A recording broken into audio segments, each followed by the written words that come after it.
Translation and purport by His Divine Grace A.C. Bhaktivedanta Sri Prabhupada Ki Jai. The demigods, the directors of the three worlds, want to give me whatever benediction I desire. I do not want their benediction, however, because I am interested in the Supreme Person of the Godhead, who has created everything in this material world. I am more interested in the Supreme Person of the Godhead than in all material benedictions. Purport. A devotee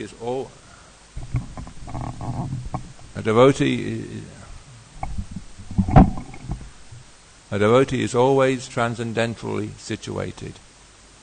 Param Drisva Navadrate. One who has seen the Supreme Person of Godhead is no longer interested in material sense gratification. Even such an exalted devotee as Dhruva Maharaj went to the forest for the sake of material benefit. But when he actually saw the Supreme Personality of Godhead, he refused to accept any material benediction. He said, Smahim kahatato smim varam na yashe. My dear Lord, I am fully satisfied with whatever you have given me, or not given me. I have nothing to ask from you, for I am fully satisfied to be engaged in your service. This is the mentality of a pure devotee, one who does not want anything material or spiritual from the personality of Godhead. Our Krishna conscious movement is therefore called Krishna Bhavana Mitra Sangha, the associations of persons who are simply satisfied in thoughts of Krishna. Being absorbed in the thoughts of Krishna is neither expensive or troublesome. Krishna says, Man mano bhakto man yagmanasnas guru. Engage your mind always in thinking of me. Offer obeisances to me and worship me. 9 Bhagavad Gita 9:34. Anyone can always think of Krishna without difficulties or obstacles. This is called Krishna Bhavanitra.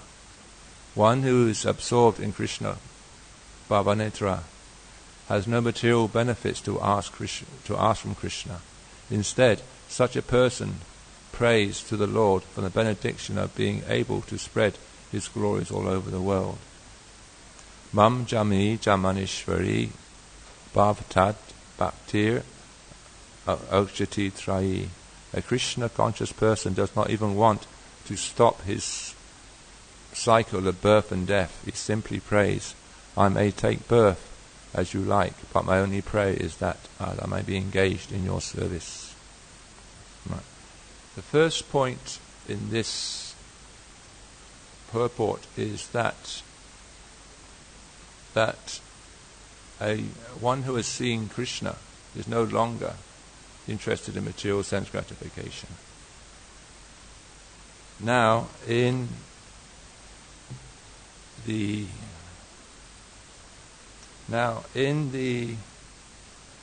Sri Chancharamita, Adi Leela 190, there are four kinds of cheating religions.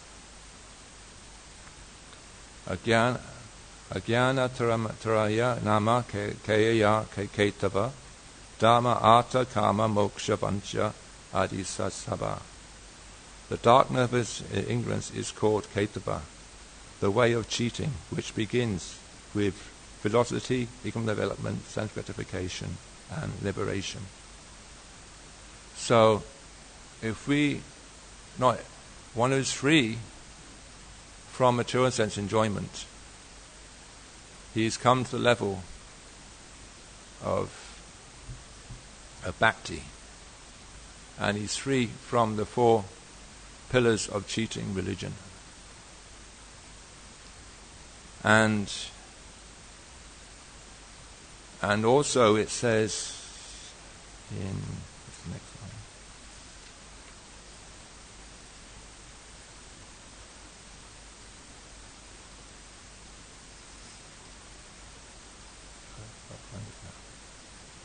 It says one verse in Adi Leela, it says also, it says that one may have dharma, moksha, karma, artha, kama, but it is useless, a waste of time, unless one has the fifth parashata, which is prema bhakti. Because in this life we have to develop prema bhakti. In fact, we don't even have to develop it, because it says in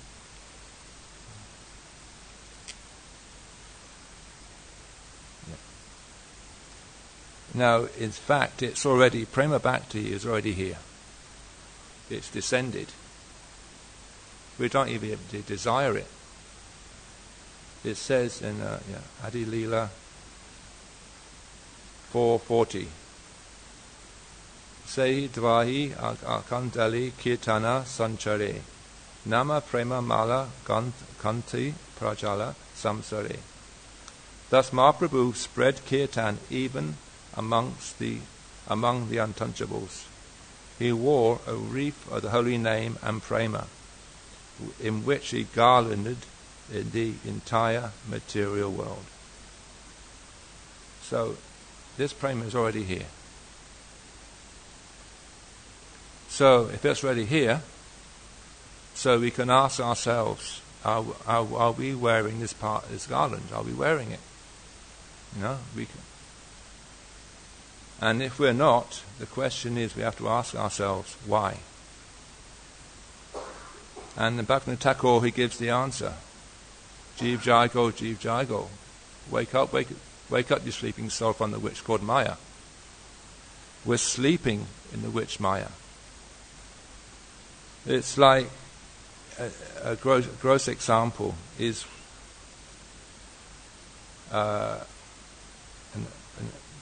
one time when I was some years back, there's a big feast here in the temple room. And one devotee, the feast was everybody. Just come and take as much as you want. But this devotee, he was sleeping. When he woke up, all the feast was gone. Nothing left. So this is a nice example. Lord Chaitanya has given us everything. Krishna has given us everything, but because we're sleeping in the witch Maya, we've missed it.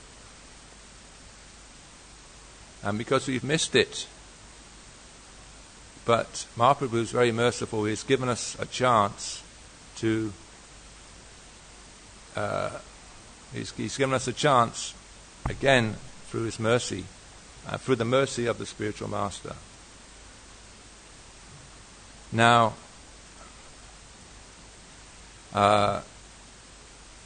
also it says further down, a devotee never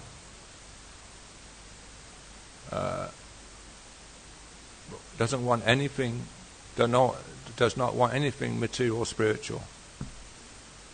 Now, this morning we were hearing in class, as we were addressing, Prabhupada, he was saying, people are saying, "My Lord, give us our daily bread." People are praying for this. They're saying, "Give us daily bread." But then he says, Krishna is giving. He's even to the non-devotees, he's giving everything. In one lecture, he also says that he's feeding one elephant, which eats, I think, 40 kilos a day, to the smallest insignificant ant. He's providing everything. All we need to be is engaged in. All I need is to be engaged in your service. All I want is to be engaged in your service. So this is what Prabhupada is saying in this purport as well, that we need just to be engaged in His service. Now, of course, we have all different capacities.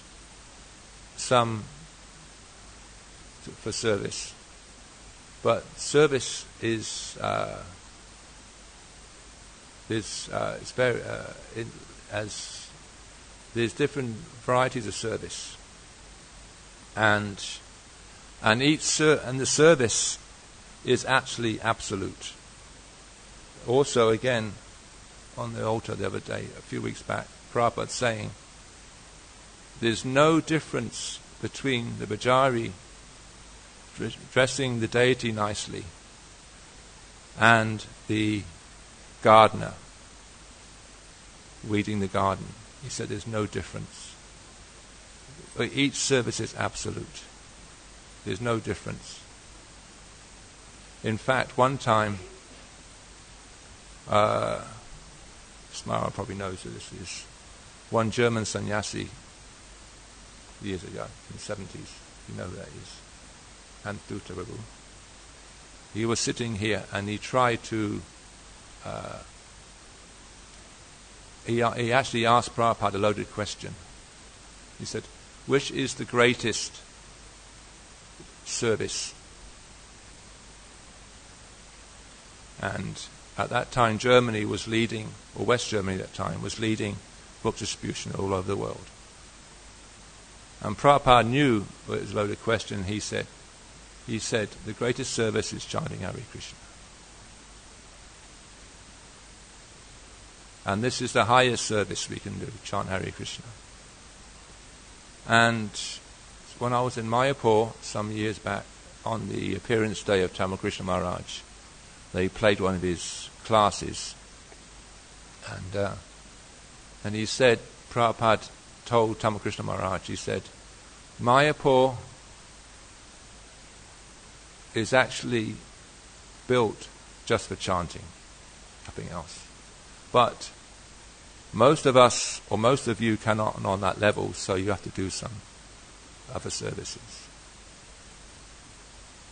Now, this, as I said, this Prema Bhakti, which is the goal of life to aim for, is the as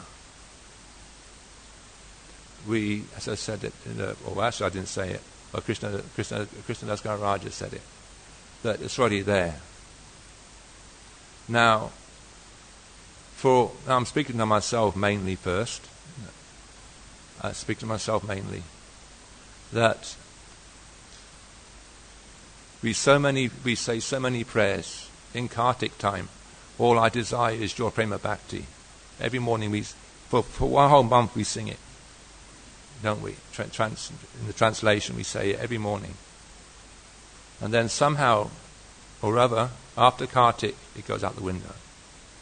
And Sunday morning here, please, Brinda Devi, please engage me, in service. But somehow or other, because we're caught in the network of material sense gratification, we can make so many excuses up for not doing it. Now, some are very valid, of course, but we can make many excuses up for not doing it. And then we are now satisfaction. It says here, I have asked nothing of you. I am fully satisfied to be engaged in your service. Now, satisfaction means, what I've seen and understood is that when one is satisfied, he's surrendered. He just doesn't care, or she doesn't care what happens. He just wants to do their service and surrender to Krishna. Now, surrender, as we know, there are 6 symptoms of surrender. Now, by Thakur, in Saradnagrati, he says that one can know a person who's fully surrendered. How? He knows, or they know, that Krishna will maintain me and protect me. And the other 4 symptoms, they will follow automatically. And so therefore we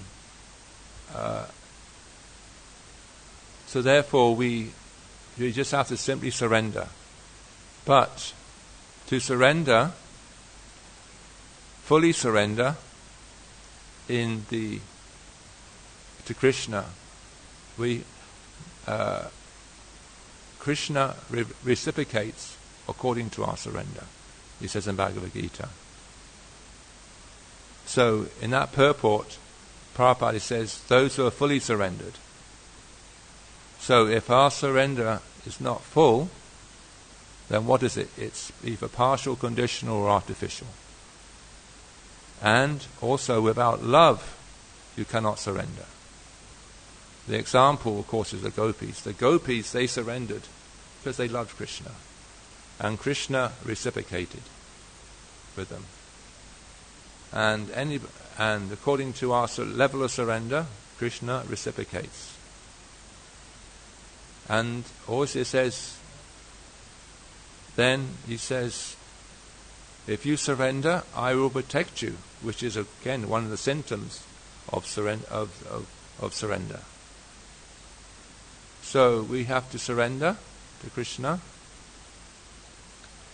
And all right, initially it seems difficult.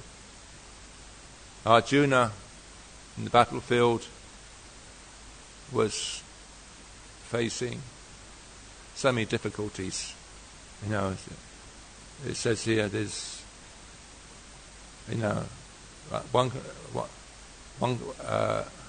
there's so many obstacles and difficulties facing Arjuna.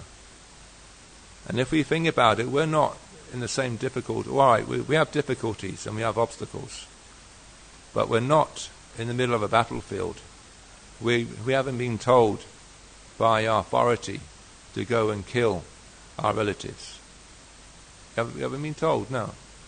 In the Bhagavatam, there's another example. Parshuram.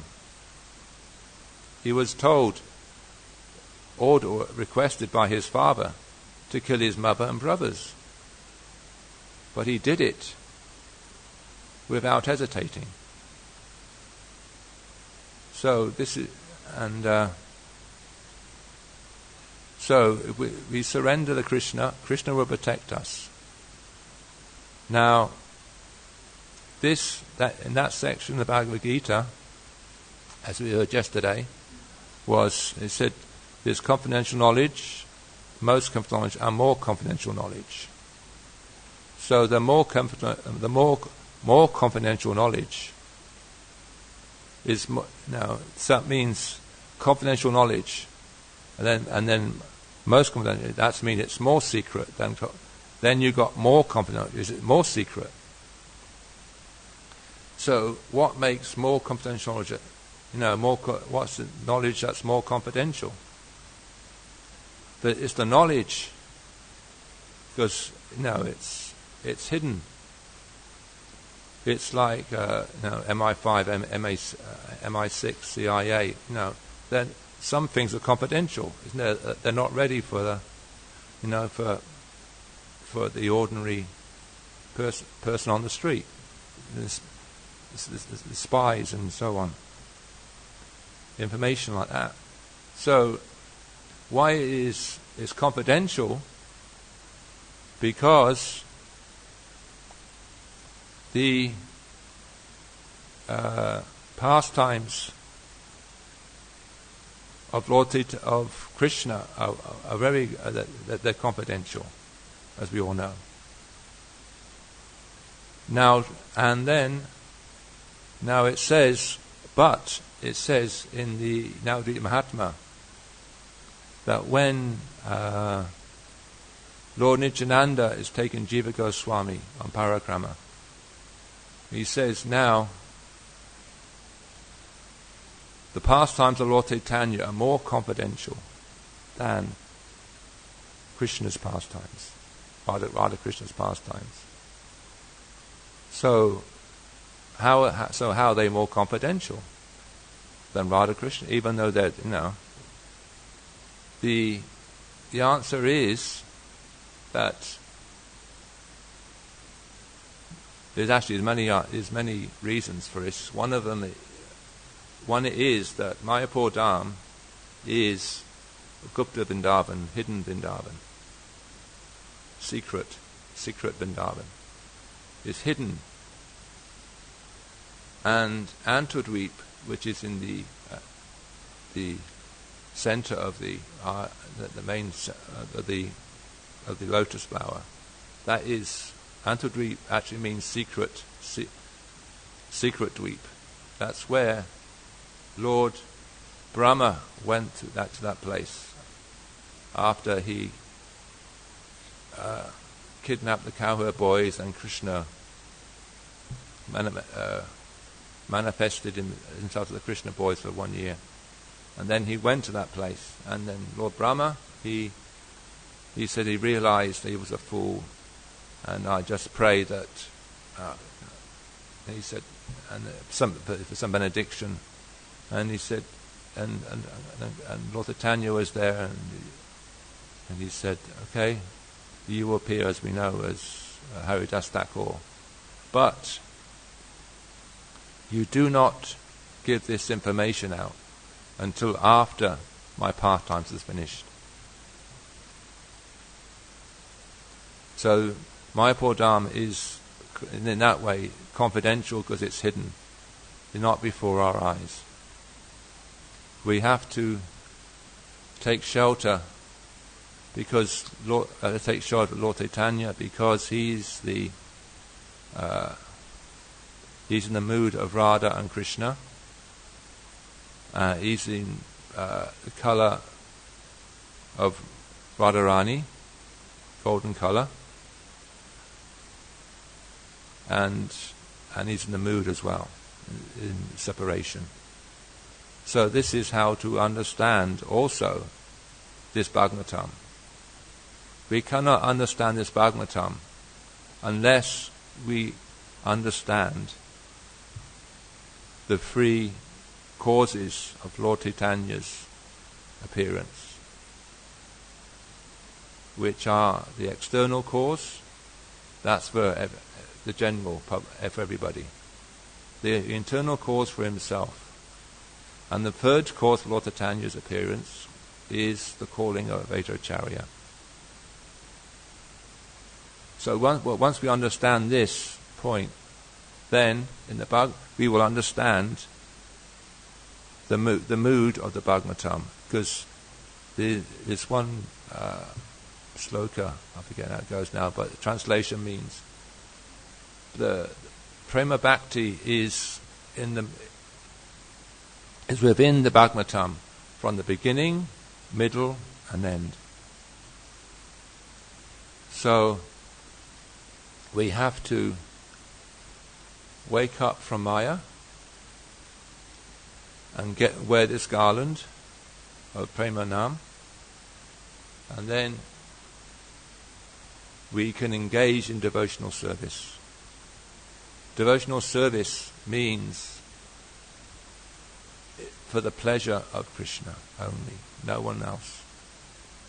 If we're doing any service for any material benefit, then it is not bhakti. It's bhukti, material enjoyment. If we're doing anything for what can I get out of it for myself, what enjoyment can I get out of it myself, then it is not bhakti. It's bhukti, material enjoyment. Because the mentality is there to use the temple, the tendency is also for us, for me, speaking to myself, to employ the temple facilities for my personal sense gratification. It's there in me. But we have to come to the point where the enjoyment is Krishna's enjoyment, not our enjoyment. And even though there may be some austerity sometimes in doing it. So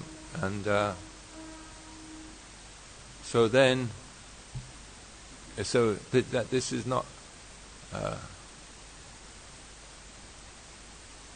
So then, because of that mentality,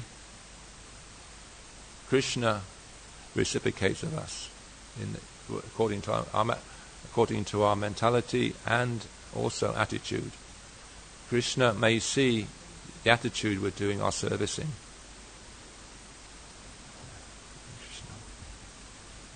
Now, there's nice examples in this temple of devotees who've got very nice service attitude. There's so many that now one of them, in fact, that you don't see him, you see him every day, but you see him the whole day with his assistant, care assistant, picking up litter from the bins, Vidura Prabhu. The whole day he's cleaning Krishna's temple grounds the whole day, and he doesn't ask for any reward. Nothing. He just gets prasad. His mum was telling me a few months back, he just wants to go to the temple and do service.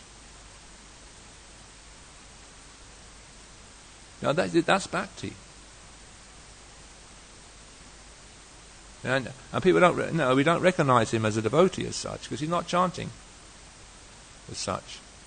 He is chanting, but because we don't see him as, he's in dhoti or kurta, he's in his orange overalls with his belt, harness, but he's very thorough in his service.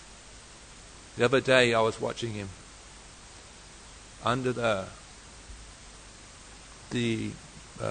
those big metal containers. There's one piece of paper underneath it, and he was determined to get it. I said, Vidura. No, his minder says, his care assistant said to him, Vidura, it's only one piece of paper. No, he said, that paper is spoiling Krishna's property. I want it.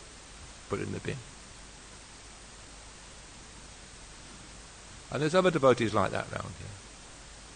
Also, some years back, now Radha Mohan, at that time back to Richard, he was, for some reason, he missed Mangalati, and he was chanting his rounds, circulating the grounds, the temple building.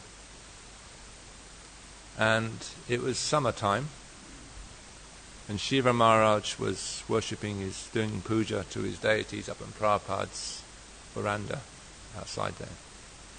So Radha Mohan Prabhu, he was just coming into the circle here, and he saw one piece of paper on the floor, and he picked it up and put it in the bin. Unknowingly, he didn't see Shiva Maharaj watching him. So then as he walked around again, Abhimanyu at that time who was serving him, asked him, back to Richard, why did you pick that paper up? Shiva Maharaj wants to know. He said, because there should be no litter in Krishna's property. This is why. So then Abhimanyu went back, and then he back to Richard Madan Mohan. He carried on, and then next time around, Abhimanyu was there with the Shiva Maharaj's deity remnants, and gave it to him. So this is he sees the attitude. How small the service is, he sees the attitude it's done in. It doesn't matter if it's picking paper up, like Vidura, or going to the bins, or dressing the deities nicely. It doesn't matter. Everything should be done with the attitude It should be done for Krishna's service, Krishna's pleasure. Just like the when Mahaprabhu, as we know, when he was born, appeared, he was crying, and the only way he would stop crying if he heard the Maha Mantra. So all the ladies in that village, because in that part of in Mayapur there are different villages, so all the ladies in that village, they were just, as soon as he started to cry, they started chanting Hare Krishna. They did it to please Lord Chaitanya or Nimai. They did it to make him happy, because they knew it made him happy, so they just chanted Hare Krishna. So we have to come to the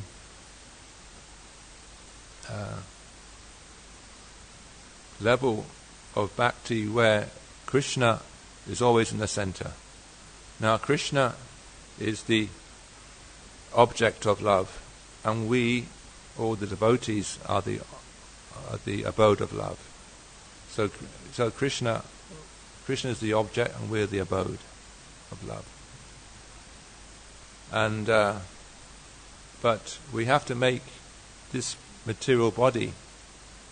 We have by performing activities, as Prabhupada said so many times, performing spiritual activities, we make this body spiritual body, not a material body.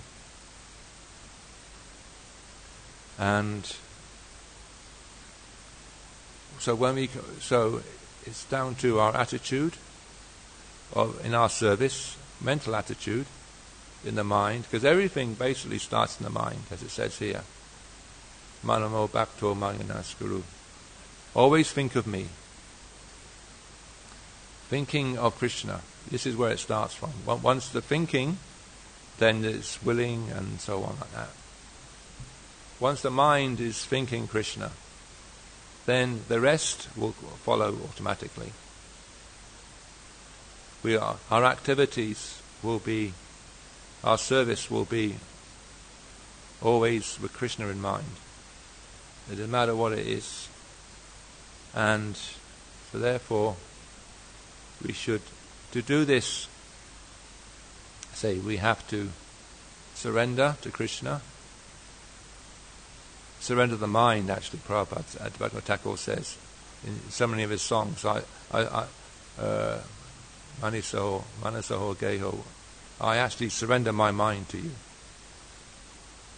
First we have to surrender the mind, and then we can think of Krishna. So I'll stop there. Any corrections or questions I will try to answer.